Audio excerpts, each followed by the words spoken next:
Hello everyone and welcome back to the one-on-one sessions with Gogo. I'm sorry, I always get this wrong. Like this past few days I've been getting it wrong. Okay, so welcome back to the one-on-one sessions with Gogo. I'm sorry, and I'm your host Gogo. I'm giving you guys tips, lessons, and teachings on everything spirituality. So this is a video that I've been looking forward to doing for a very long time. It's actually a video about divination forms, different types of divination forms. So there's gonna be a part 1 and a part 2 because there are so many different ways in which people can divine or rather foretell your future or events and whatnot, that I just feel like it's best to just put in part 1 and part 2. So this is gonna be the part 1, right? So first things first, I want us to define what divination is. I got this definition from Google because I was like, I need a proper definition to make people understand what exactly I'm talking about, right? So what is divination, right? So divination is a practice of foretelling the future, hidden significance, and events which, whereas you're looking for the unknown, things that you're not sure about, things that you don't know about. That is what divination is, right? And it is done by means of natural resources, just such as like divine bones, water, and stuff like that, and also psychology and supernatural means. That is where the voodoo things come in. Okay, so yeah, that is the definition of divination. I don't know if I should say it again because I was talking too much, right? So I'm gonna say it again. Divination is a practice of foretelling the future, hidden significance, and events by means of natural resources, psychology, and supernatural means.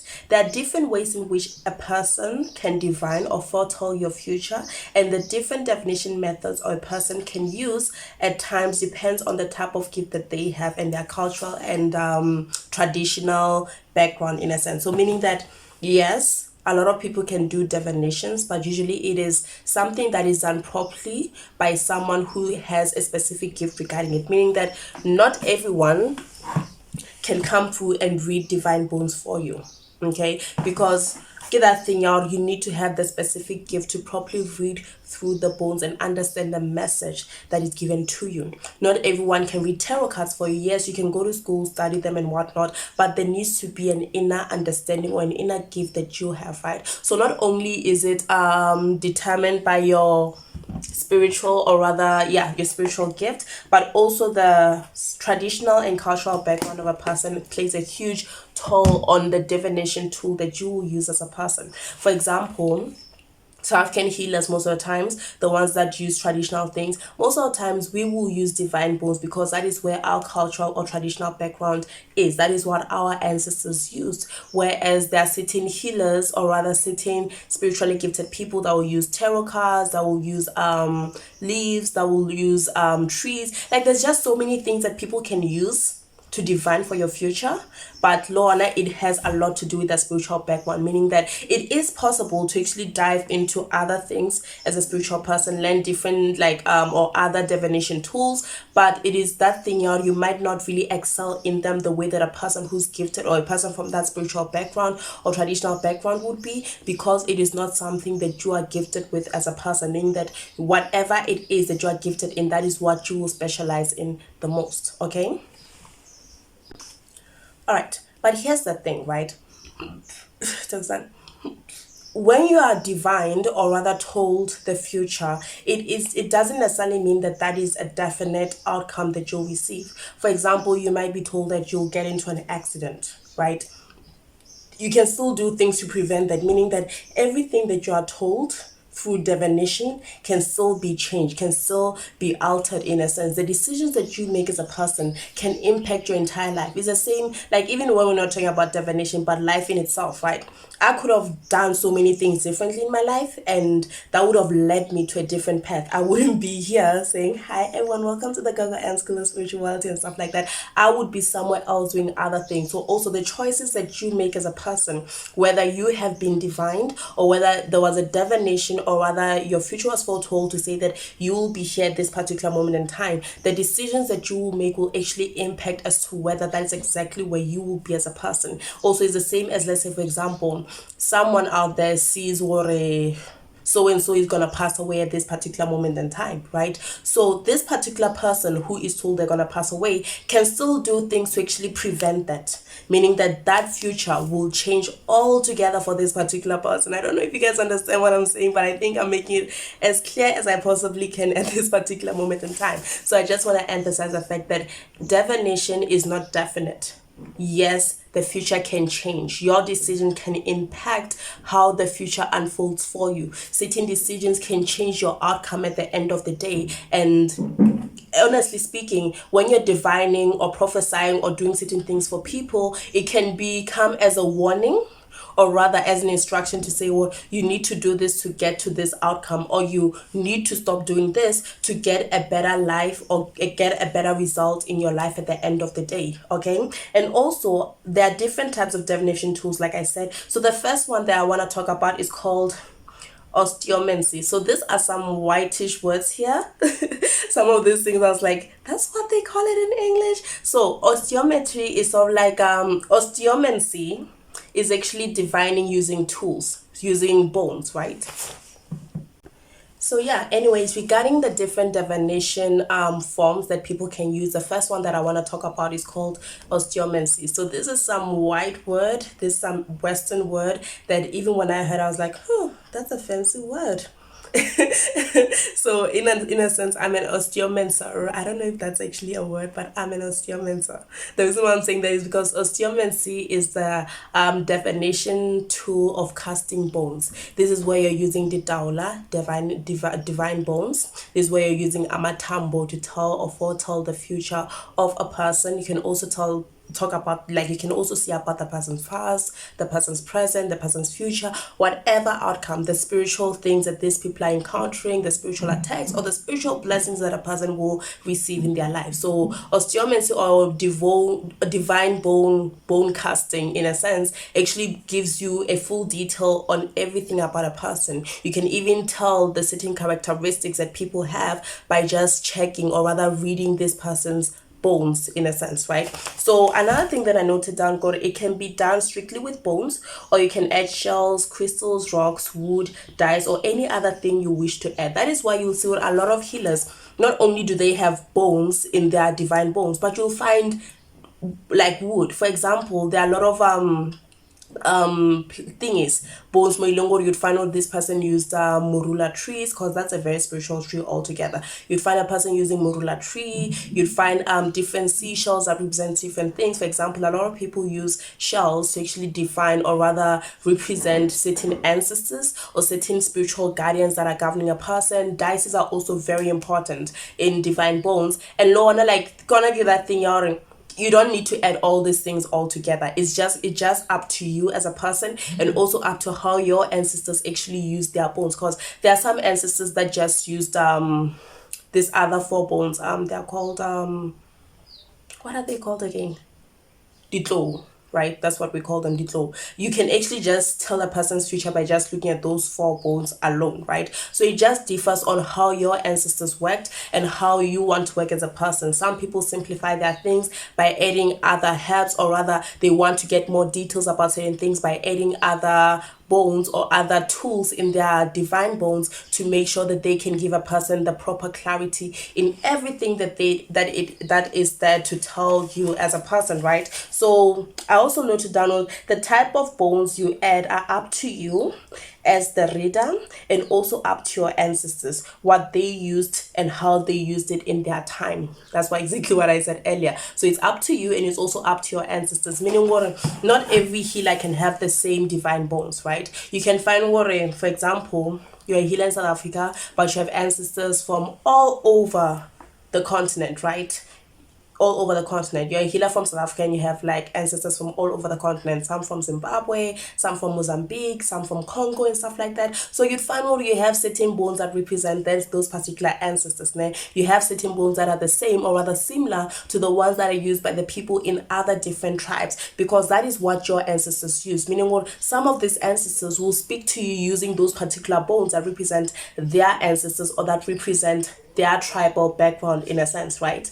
So moving on, the second divination form is called rune casting. So rune casting is actually one of my favorites, and it's something that I actually wanna learn about more. I wanna practice this so much, right? So rune casting is where Lorraine small pieces of wood, bone, and stone that are carved with Thakik alphabet are used, right? So Fathak, I can't even pronounce this word.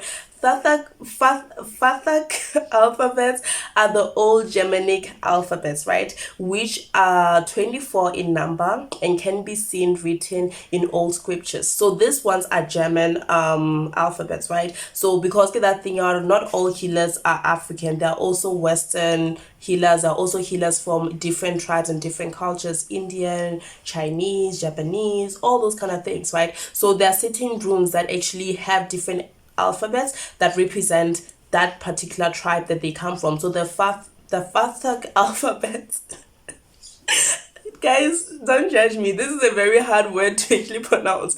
The Fathak, it sounds like I'm cursing. The Fathak alphabet is actually where the alphabets are actually Germanic, like ancient Germanic alphabets, right? And also we have the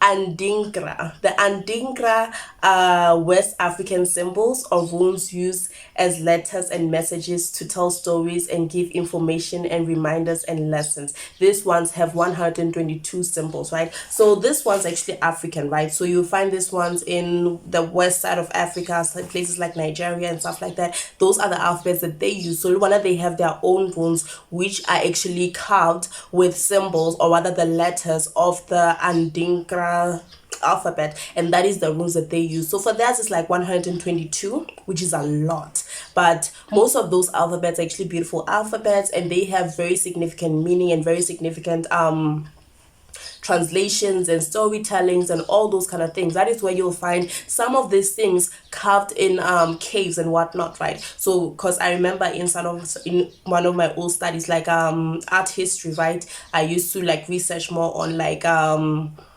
the history, the art of our history, the history of art and whatnot, and I'd actually learn more about caves, the certain alphabets and certain drawings and depictions that were put on different caves and whatnot, where a lot of the stories were told there, right? And these stories were written either in pictures, sort of like drawings, while others actually use, like for others they actually use the Andingra symbols or Andingra alphabets to actually tell or foretell the story, or even foretell the future, what at this particular time this and this is gonna happen. So like same as the Mayan, remember, like there was this whole Mayan calendar thing which actually led people to believe the end of the world is coming. It's like the same as those ones in a sense, right?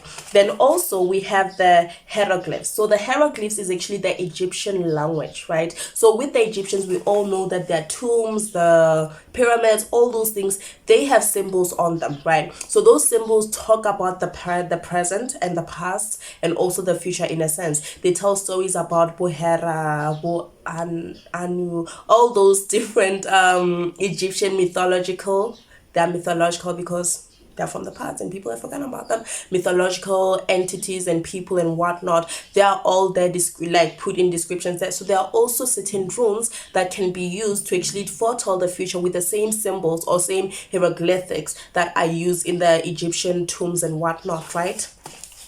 And also the Khoisan rune can be depicted in the Bushman art. So this is also one of the things that I learned about during my studies as well.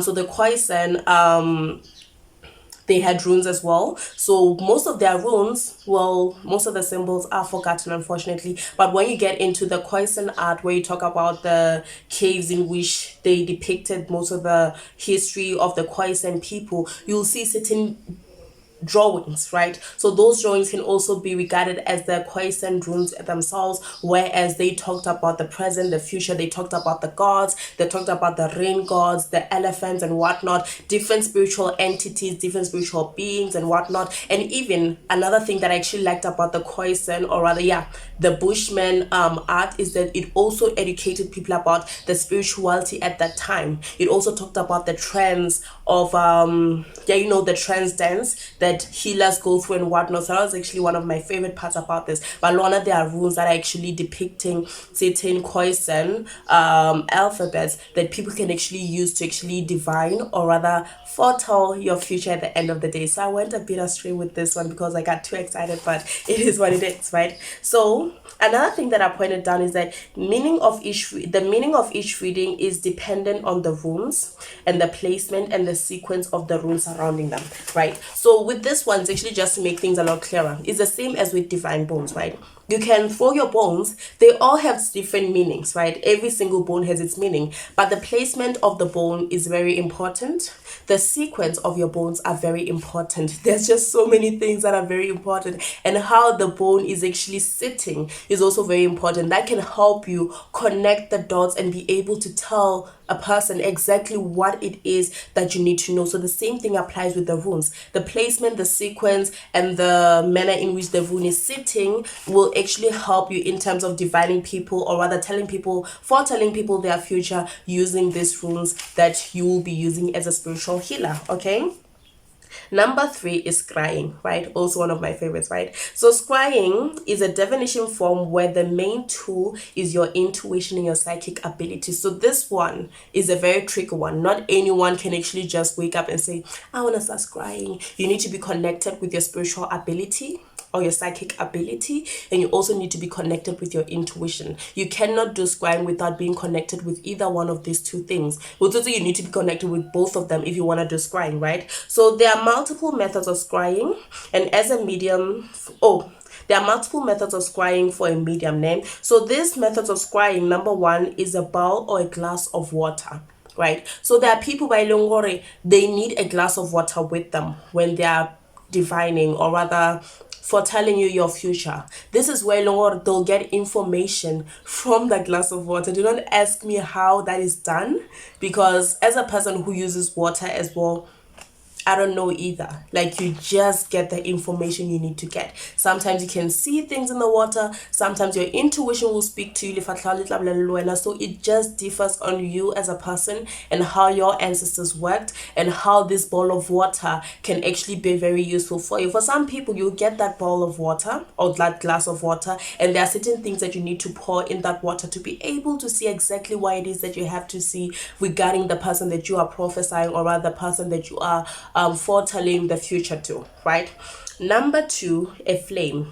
So with the flame, it can be a normal fire, like you I think mbaula is a fire. I don't know, guys. So you can start a fire, a wood fire, or you can use candles. So a lot of people in South Africa are accustomed to the candle reading method, but it's not the only way in which the fire can be used to foretell your future. Even burning a piece of paper, right, can also help you in terms of divining or foretelling a person's future. That is how amazing the flame is, because fire is actually one of the most powerful spiritual element there is. It's second to water, but it's also very powerful. So people that actually use fire are also very wonderful in terms of foretelling your future, because they will be able to tell you everything and will not leave anything behind, right?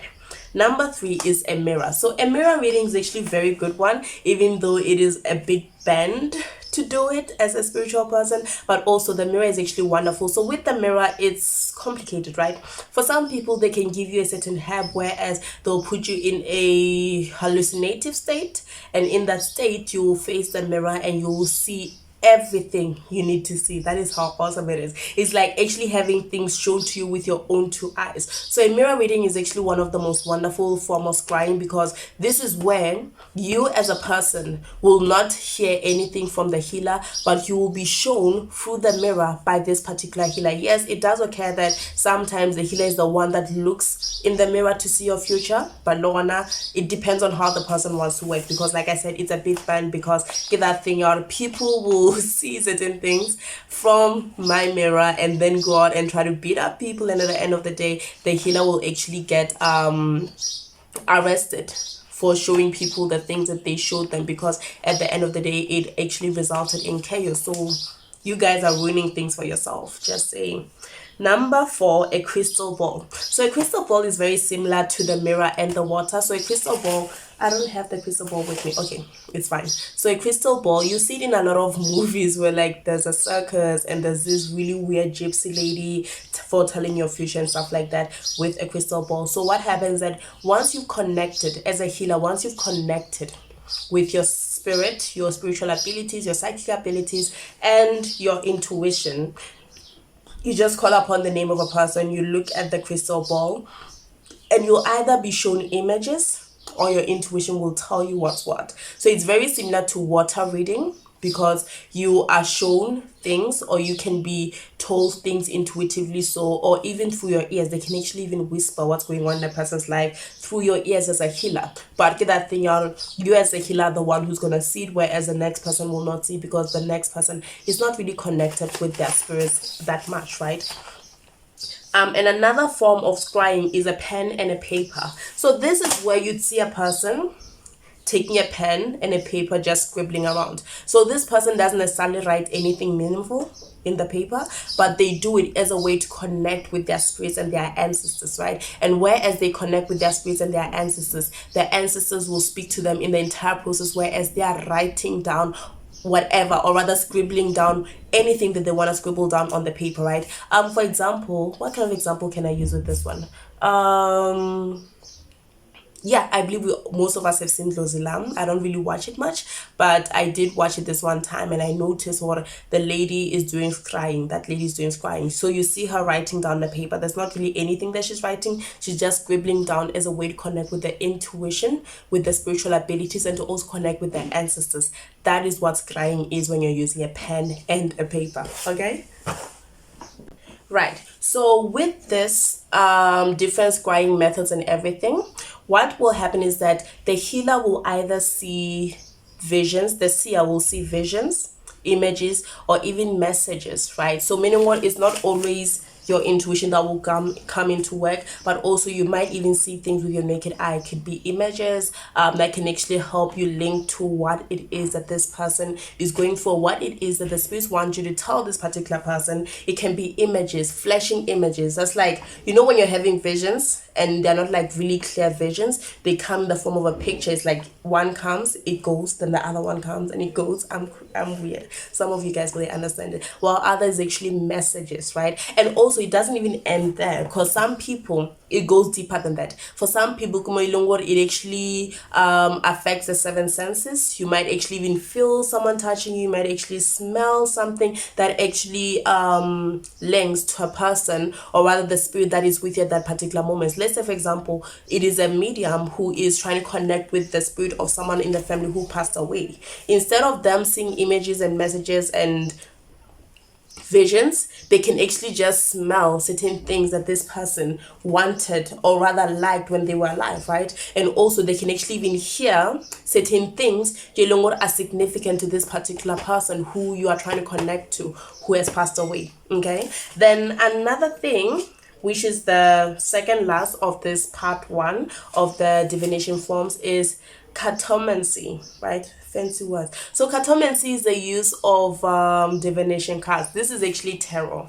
Okay, this is actually tarot, the use of divination cards, right? This is such as tarots, oracles, lenormands, card decks, deck cards. So there are different types of cards that a person can use. So in most of my videos, if most of you guys notice, I don't really use tarot that much. I actually use oracles. Okay, so there are different types of oracles that a person can use, and there are different types of tarots that a person can use, but there are also lenormands and card decks, deck cards, right? So these last two are things that I've never tried to use, but as for tarot and oracles, I like to say that I'm very good at those things. Thank you very much.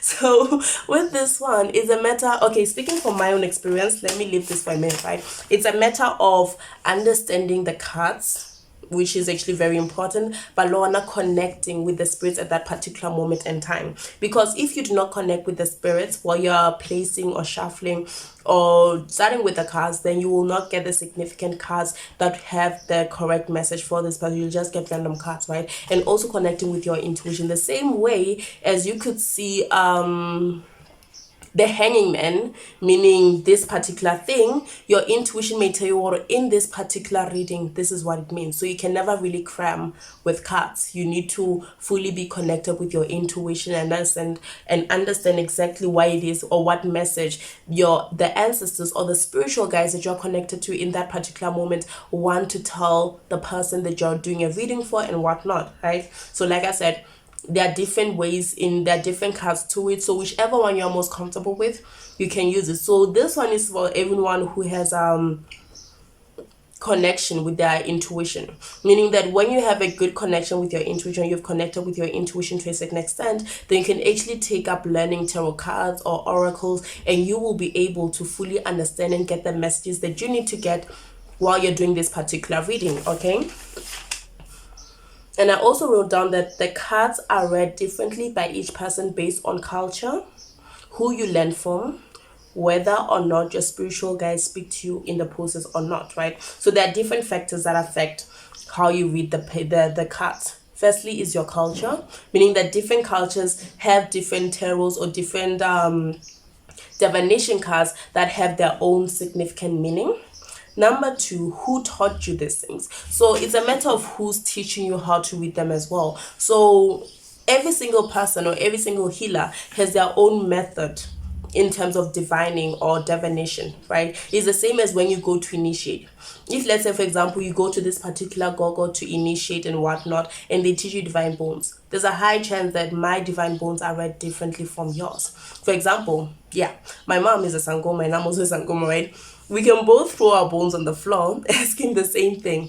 The answers will be the same, but she will not be able to read mine the same way that I will not be able to read hers, because we had different teachers, okay? Our divine bones are very different. So the same applies with the tarot cards as well. Whoever taught you, who taught you will determine how you read your tarot cards at the end of the day. And lastly, whether or not your spiritual guides are speaking to you. Like I said, you need to be connected with your intuition, and you need to be connected with your spiritual guides when you're reading this. So let's say, for example, you're not connected to them, then you'll just be reading the cards as they are. You will not be able to fully dive into it or intuitively connect with the cards the way that you need to give a flawless reading. Okay, then yeah, the last one is numerology. So numerology is actually one of my favorites. Okay, I'm actually obsessed with all these things, right? So numerology is the use of numbers to foretell the future.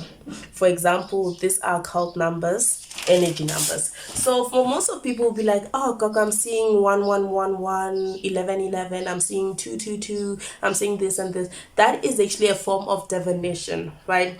But it is called numerology. So the angel numbers are a divination tool, right? And you know, the funny thing that I actually get is when a person who's a Christian and talks badly about spirituality and whatnot would come to you, like having that kind of person coming to you saying, well, I saw 1111, and I'll be like, that's an occult number. That is everything you guys are against, in a sense. So it's actually an occult number, and what it does is that it can actually talk about your characteristics as a person. It can foretell your future. It can guide you the same way as you are guided using divine bones, using scrying, using tarot cards. It can also guide you on which paths are there for you to take, and it can also come in the form of a warning for you, meaning that you can be warned, well, okay, this particular thing is not gonna work for you, so try to change, try to do something different, in a sense. So numerology is actually one of the best ones ever. It's very similar to astrology, but that is something that I'm going to talk about in the next video, where it's going to be the part 2 of the different divination forms. Anyways, thank you guys for joining me. I hope you guys enjoyed this video, and I hope you guys have a full understanding of these different divination forms.